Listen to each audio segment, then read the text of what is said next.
Friends, Bangla kitchen চ্যানেলে তোমাদের সবাইকে স্বাগত।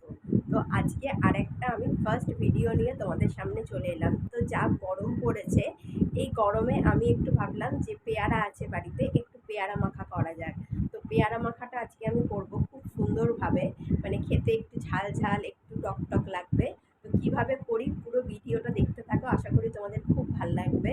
আর যারা যারা আমার এখনও চ্যানেলটাকে সাবস্ক্রাইব করোনি তারা প্লিজ সাবস্ক্রাইব করে আমার পাশে থেকো, যাতে তোমরা আরও নতুন নতুন ভিডিও দেখতে পাও।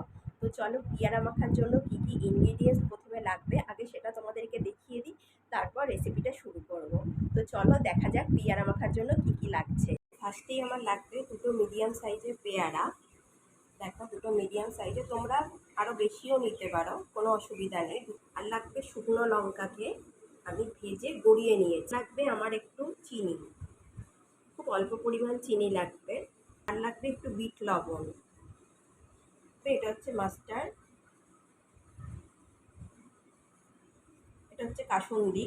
কাসুন্দিটা মাস্ট, মানে এইটার জন্য কাসুন্দিটা আমাদের লাগবে। আর লাগবে একটু ধনে পাতা আর কাঁচা লঙ্কা।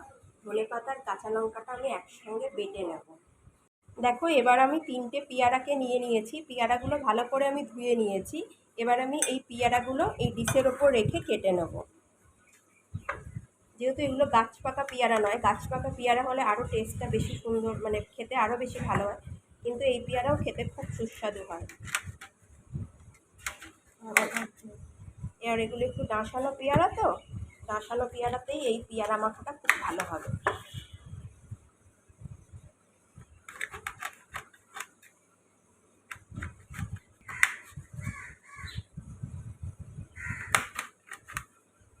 তোমরা বাড়িতে একবার হলেও এই রেসিপিটা ট্রাই করো, আর খেতে খুব ভালো লাগে। এই গরমে পেয়ারা মাখাটা খেতে খুব ভালো লাগে।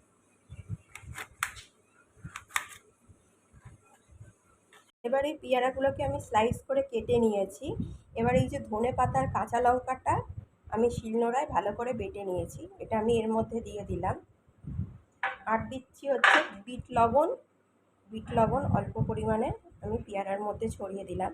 আর এই যে ভাজা লঙ্কাটা আছে, ভাজা লঙ্কাটা গুঁড়ো করা আছে, এটাও আমি এর মধ্যে ভালো করে দিয়ে দিলাম। আর দেবো একটু অল্প পরিমাণে স্বাদ মতো, 1/2 টেবিল স্পুনের মতো চিনি।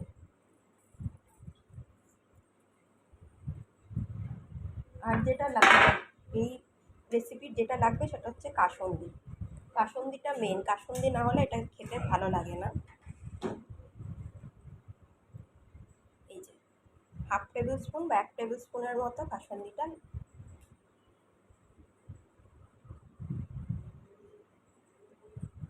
এবার এই সবকটা উপকরণ ভালো করে মিশিয়ে নেব।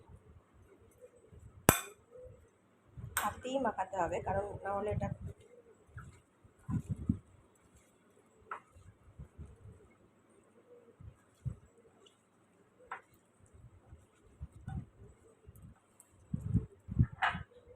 চিনিটা আমি আরেকটু অ্যাড করলাম, যেহেতু ঝালের পরিমাণটা বেশি আছে ওই জন্য আমি চিনিটা অ্যাড করে দিলাম।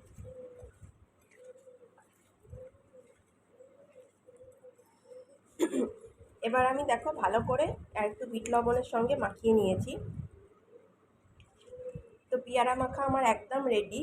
তোমরা যারা যারা এই ভিডিওটা দেখছো তারা বাড়িতে একবার হলেও অবশ্যই ট্রাই করো এই পেয়ারা মাখা রেসিপিটা।